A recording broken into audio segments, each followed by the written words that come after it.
So slime molds are phenomenal. I write about them in Radical Wholeness. They are single amoebae, and when there's not enough food, when there's a hardship in the environment, they come together. There's no brain, there's no neuron even in a slime mold, but it's this creature that moves and has phenomenal intelligence. So they did this one experiment where they got a petri dish and they put a layer of gelatin in the bottom of the petri dish and let it set. And then in the middle of the petri dish, they put a little bit of slime mold. And at opposite ends of the petri dish, at one side, at the edge, was a single glass disc. And at the other edge, opposite the single one, were 3 glass discs. So they're watching the slime mold, and it's growing and reaching out. And at a certain point, it gathers into itself and sends this one finger towards the 3 glass discs. It hadn't yet touched them. They figured out what it was doing was through the vibrations in its body. And the body is just individual amoebae. But through those vibrations, it could tell there were 2 possible sources of food, and this one was greater than the other one, so it sent out this finger to connect with the 3 glass discs. So that vibratory awareness of the world that a slime mold shows is what we've inherited, our analog intelligence, like before, in an evolutionary sense, before we developed a brain, over millions of years, we relied on this embodied intelligence. And it's only, brains only came onto the scene 5 million years ago. But the foundation of our intelligence is this ability to feel the world. And intelligence works as an emergent phenomenon. In other words, there's an intelligence in each individual amoeba. But when the amoebae come together and create the slime mold, there is a whole new order of intelligence that is created. And its characteristics can't be found in any of the individual amoebae. It is an emergent phenomenon. And when we live in the head, we cut ourselves off from the emergent phenomenon that happens when we are in the whole of our bodies, in the whole of our intelligence, in the whole of the present. And I think that when an athlete is in the zone, that is another level of emergent intelligence where they have merged with the present and they are informed by it in a way that doesn't exist just within their individual intelligence.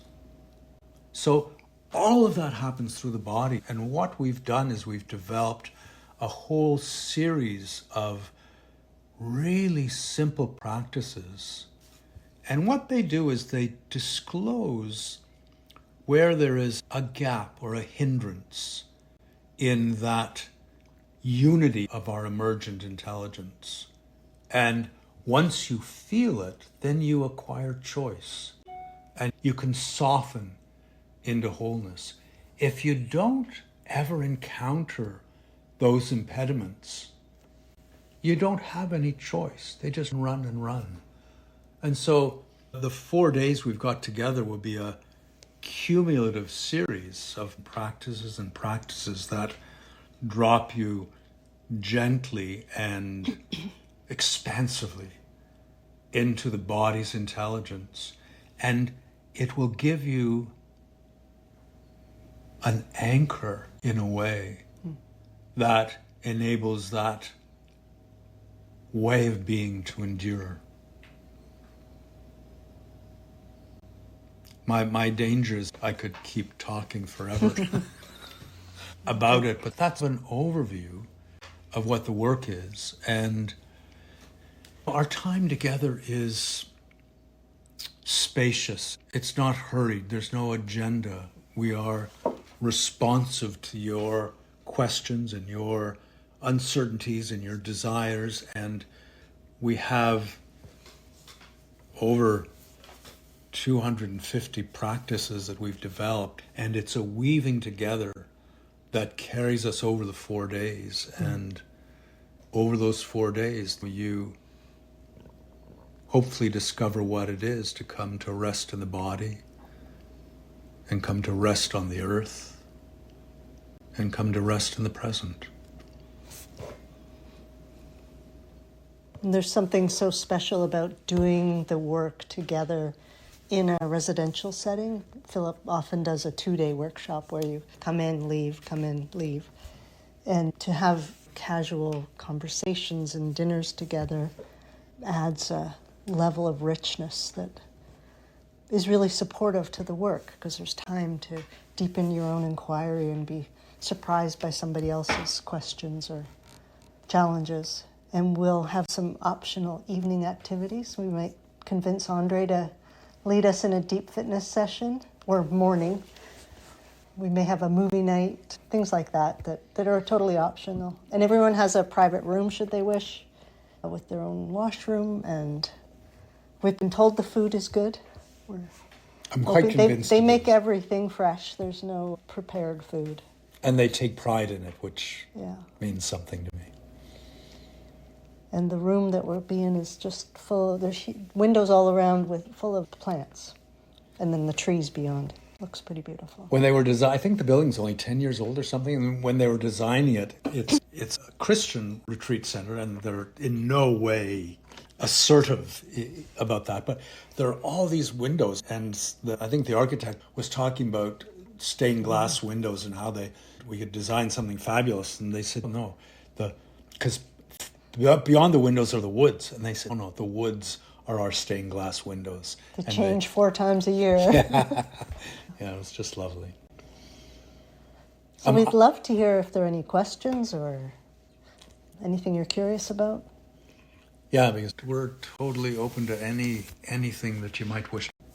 I can give my own experience of it is about as far as I can get, and maybe that's enough. Yeah, it's stubbornly resistant to being defined. But it is all there is. All there is wholeness. There's nothing that isn't influenced by everything else, that isn't dependent on everything else. Everything holds everything in existence. And you can never, with the intelligence in the head, you can never know wholeness, which is why it's reluctant to be defined. It's like the reluctance in the Jewish tradition to name God. How can you put a name to it? How can you define it? You just can't. But when I speak of my wholeness, I'm not speaking of something that stops at my skin. My wholeness is what I discover when I'm fully present. Everything in the universe is affecting me at the moment, is felt within my body. Now, I don't have the sensitivity to feel the details of that, of course, but I can attune to the present and feel it as a living awareness that knows me more intimately than I could know myself. I feel the wholeness as the life within which my life unfolds.